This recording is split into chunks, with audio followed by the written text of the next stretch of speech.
Morning, everyone. It's Grow with Joe here to give you more lessons on how to improve yourself physically, mentally, emotionally, spiritually, and also financially on those days, which will be tomorrow. And today, what we're going to talk about is something physically. Uh, if you don't know about like my backstory, basically, I was overweight as a kid, and I understand what it feels like to be overweight as a kid and what it does to you. So physically and mentally and emotionally, and this is a big reason why I take fitness very, very seriously and try to do things to make myself as healthy as possible. Because when I feel better physically, I'm going to do better emotionally and everywhere else in my life. Mentally, I'm going to be better. I'm going to have more energy. I'm going to feel better. Spiritually, I'm probably going to, yeah, feel better as well. And then also, I'm also a planner. I always like to think ahead 30 years from now or 40 years from now. Okay, like what is this life going to give me? What are the things today that I do today are going to give me in the future long term? And if I adopt the identity as someone that always works out, and then when I'm 70 years old, 80 years old, instead of be confined to a wheelchair or a cane, I'm going to be able to move around and just be just fine. I see people like people in their 70s and 80s or 60s or even 50s that just have a lot of pain and can't do as much. And I don't want that life for myself. And I already have. I'm already starting from behind because when I was in the Marines, I got diagnosed with 308 discs, and this is something that gives me problems. It's been giving me a lot of problems over the last month and a half. And so what I've been trying to do is do exercises to make me feel better. But recently, I just like decided, hey, I'm gonna start doing yoga twice a day, once in the morning and once right before I go to bed. And I've been doing that for the last month, and I really enjoy doing the yoga right before I go to bed because like when we're working through our day, we do a lot of sitting, and so I was a personal trainer at Washington Sports Club when I was in DC. So I was that while I was doing my degree in economics, and I learned a lot about the body and everything. And I just learned that hey, everything is connected. So when you sit down at your chair, what happens is your hamstring is going to have a lot of slack naturally, but your body wants to have that hamstring to be taut. So if you're sitting down and there's slack, because when you're sitting up, it's going to be fully taut, but when you're standing up, it's going to be fully taut. When you're sitting down, it's going to have some slack. But if you sit down for long periods of time, then your hamstring is going to shrink, so it's taut. And then when you stand back up, now you have the shorter hamstring, and it's now pulling on your knee and it's pulling on your hips and your lower back, and that could cause a lot of pain somewhere else. For like me, I also have plantar fasciitis in my right foot, so when I stretch out my hamstrings, I know my plantar fasciitis tends to get better. I'm not a doctor, but this is just from what I read online and everything, and from what I study, just like learning, oh, my hamstrings are really tight. It's probably going to cause pain somewhere else. And so if we're sitting down all day, then we're probably going to have tight hamstrings. We're going to have a tight hips, tight hip flexors. We're probably going to put a lot of compression on our lower back. So when we do yoga before we go to bed, we can relieve a lot of that tension in our lower body and everything. And same thing with our shoulders. If we're hunched over like this all day, that can doing yoga can improve our posture by doing those yoga moves and everything. And what I do is I just look up yoga before nighttime or yoga for lower back and hip relief.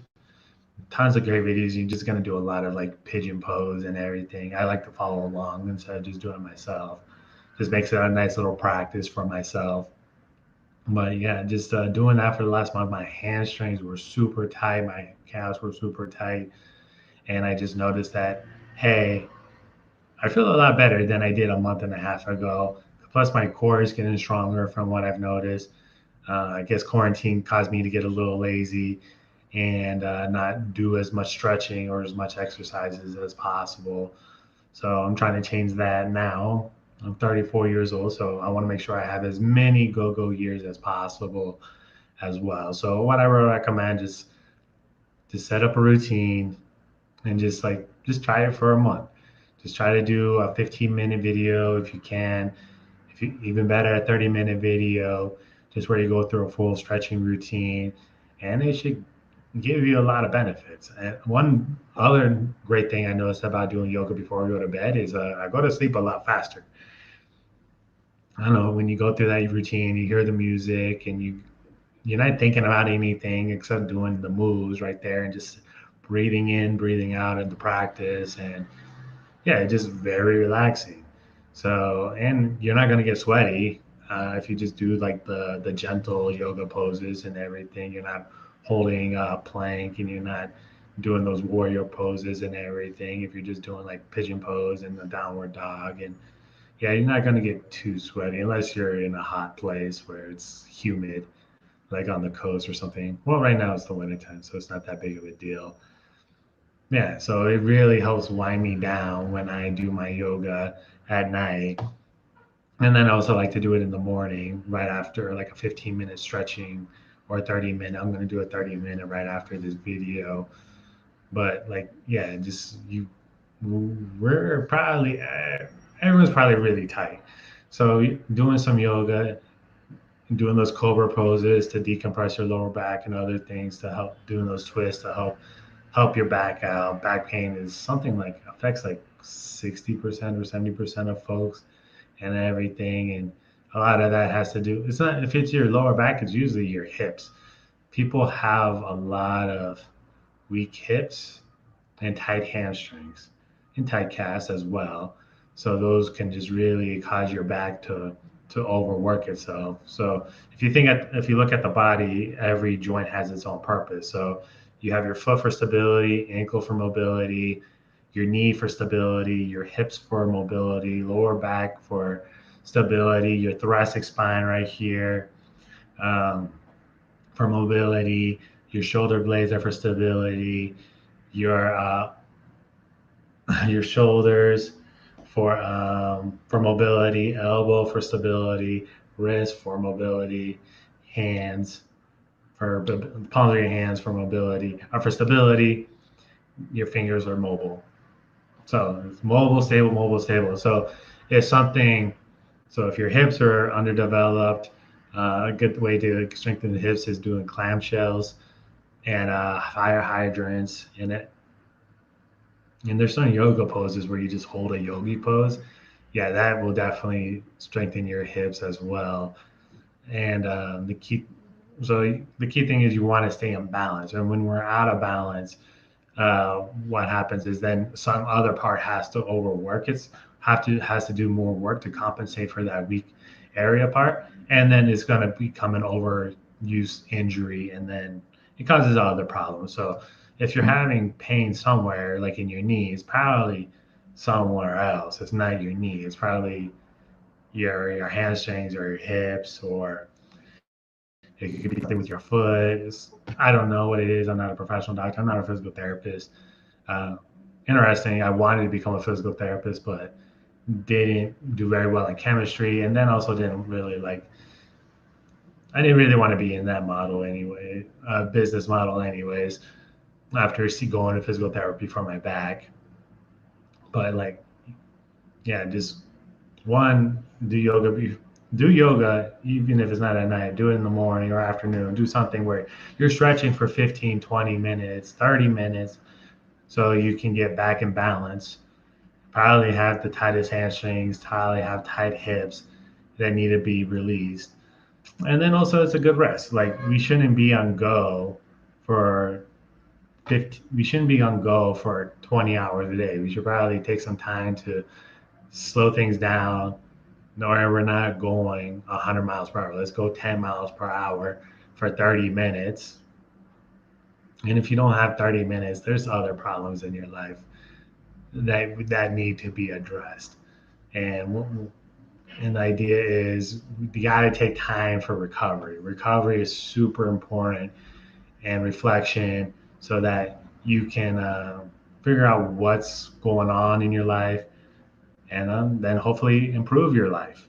If we take no time to plan things out, then things are not things are going to drift in a way that are not probably going to be best for you. So the whole thing is we want to be intentional with our lives, and sometimes that requires us to slow down and doing the yoga before we go to bed. I don't know. For me, God gives me that break. It gives me a lot of benefits, and um, it shows me that I need to slow down as well. So I would recommend just go on YouTube, tons of YouTube videos. Just type in yoga bedtime routine, yoga bedtime, or yoga lower back and hamstring release or hip release, and just do those exercises for a month. I've been doing it for the last month, and it's been a lot of benefits. And you want to take care of your body. Your body is the only vehicle that will carry you through life, and you only get one of these vehicles. So do the things that you need to do to maintain it so it runs well into your 70s and 80s. And if you have any questions about like what videos, I'm not a doctor, so please do your research beforehand. But um, in the comment section, I'll put one of my favorite videos that you could do as a routine. I like this girl. Her name is Yoga with Adrian. Does um, nice slow yoga routines and everything.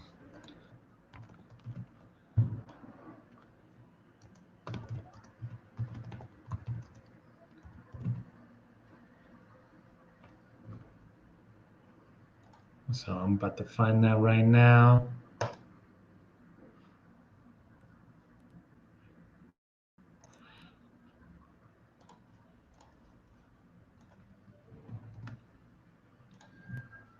Yeah. So this is one of the ones I do every single day, or not every day. I created a playlist where I have like 12 different yoga videos in there.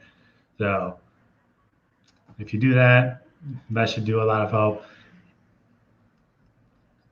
You don't have to be perfect. It takes time. Build it up. I was really bad a month ago. Now I'm a lot better. So hope you enjoyed today's lesson. Realize like we need to do many different things to help develop ourselves. And if we can't do these things, then we have to look at our life and say, okay, what can we do so we can start taking time for self-care? Self-care is super important, and exercising and I would say meditating are really crucial to help us out overall. It's a really part of the foundation to help us live our best lives. So hope you enjoyed today's lesson. Continue doing great work to develop yourself physically, mentally, emotionally, spiritually, and financially. If you build up your human capital, your financial capital, and social capital, you're going to have options. And when you have options, you're not going to get stuck. And when you're not stuck, you're going to have a real good life. All right. So I'll see you tomorrow. Talk about something personal finance related. Have any questions, leave a comment. Have a thing I would like to talk about, or if you have a thing that you would like me to discuss, personal development or financial wise, just let me know. All right. So take care.